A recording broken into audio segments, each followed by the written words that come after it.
সবাইকে জয় যিশু। আজকে নতুন আবার একটা ভিডিও নিয়ে আসলাম আপনাদের সামনে। ভিডিওটা শুরু থেকে দেখতে থাকুন। আজকের কন্টেন্টটা হয়েছে প্রভুর কথায় সব হয়। সব বলতে সব কাজ সম্পন্ন হয়। প্রভু মুখ দিয়ে যে কথা বলে কার্যক্ষেত্রে তাই হয়। প্রভু হলো ঈশ্বরের একটা অংশ। প্রভু স্বর্গধামে থাকে, আমরা থাকি মর্ত্যলোকে। যখন আমরা গভীর সংকটে বিপদে পড়ি তখনই কিন্তু স্বর্গ নিবাসী ঈশ্বরের কাছেই প্রার্থনা করি। তা প্রভু হলো ঈশ্বরের একটা অংশ, তাই প্রভুর কাছ থেকেই আমরা কিন্তু সব কিছু পেয়ে থাকি। যে প্রভু সেই ঈশ্বর। তাই সংকটের সময় প্রভু বলেন, আমাকে ডাকিও, আমি তোমাকে উদ্ধার করব, তোমরা আমার গৌরব করবে। সুতরাং প্রভুর কাছ থেকেই সমস্ত মানুষ সব কিছু পেয়ে থাকে। আমরা তো সরাসরি ঈশ্বরের কাছে কখনো পৌঁছাতে পারি না, কারণ যেহেতু আমি পাপী, যেহেতু আমরা অপরাধী, তাই সৃষ্টিকর্তা ঈশ্বরের কাছে এই পৃথিবীর কোনো মানুষ সরাসরি পৌঁছাতে পারে না। কারণ একথা স্পষ্ট বাইবেলে লিখিত আছে। তাই পুত্রর হাত ধরে আমরা পিতার কাছে পৌঁছাই, তখনই আমাদের পিতা পুত্র পবিত্র আত্মার নামে সমস্ত কাজ আমাদের সম্পন্ন হয়। হালেলুয়া। তাই এখানে প্রভু বলেন যে যারা আমাকে প্রভু বলে ডাকে সবাই যে স্বর্গরাজ্যে প্রবেশ করতে পারবে তা নয়। যে সমস্ত লোক আমার স্বর্গনিবাসী পিতার ইচ্ছা পালন করবে সেই শুধু স্বর্গরাজ্যে প্রবেশ করতে পারবে।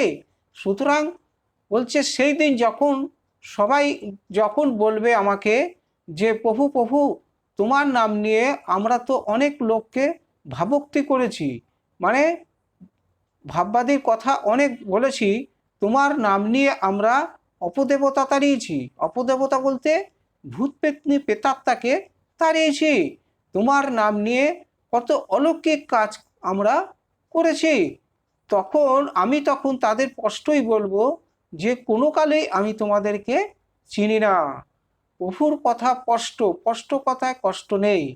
তাই বলছে তোমরা যে এত কিছু আমার নামে কাজ করেছো, তারপরেও কিন্তু প্রভু বলছে আমি তোমাদের চিনি না, কারণ কোনো কালেই আমি তোমাদের চিনতাম না। হে অধর্মচারী দল, তোমরা আমার কাছ থেকে দূর হও, মানে আমার কাছ থেকে তোমরা সরে দাও। তাই মৃত্যুর পরে প্রত্যেকটা মানুষকে স্বর্গধামে বিচার সভায় উপস্থিত হতে হবে। এই মর্তলোক মানে যেরকম কর্ম করবে সেই অনুযায়ী ফলভোগ এখানেই তাকে ভুগে যেতে হবে। তারপরে শেষ বিচার স্বর্গধামে ঈশ্বরের সম্মুখে গিয়ে আমাদের বসতে হবে।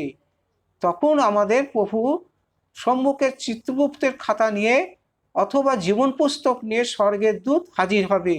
তখন সৃষ্টিকর্তা ঈশ্বর বলবে, হে বালক, তুমি তো এই মর্ত্যলোকে পৃথিবীর বুকে যেতে চাইছিলে না, আমি বলপূর্বক তোমাকে জন্ম দিয়ে পৃথিবীর বুকে পাঠিয়েছিলাম। তুমি কী কী কর্ম করেছো বলো তো দেখি বাছা। তখন সবাই আমরা আমতা আমতা করব, কারণ আমরা তো কখনো কারোর দেখে ভালো চাই না। আমরা পরনিন্দা পরচর্চা, আমরা লোকের দেখে হিংসা করি, জ্বলে পুড়ে মরি। কি করে মানুষকে ক্ষতি করব, কি করে মানুষকে ফাঁদে ফেলবো, একজন বিধবা তাকে কি করে অনিষ্ট ক্ষতি করব, এই নিয়েই আমরা আনন্দে মেতে থাকি। তাই এই দিন নয়, মৃত্যুর পরে আরেকটা জীবন আছে, সেটা হলো স্বর্গধামে। বিচার সভায় উপস্থিত সবাইকে কিন্তু উপনীত হতেই হবে। যে যাই কর্ম করুক আর যে যাই বলুক, তোমার কিন্তু ঈশ্বরের হাত থেকে রেহাই পাওয়া বড়ই মুশকিল। তাই একথা সবাই জানে না।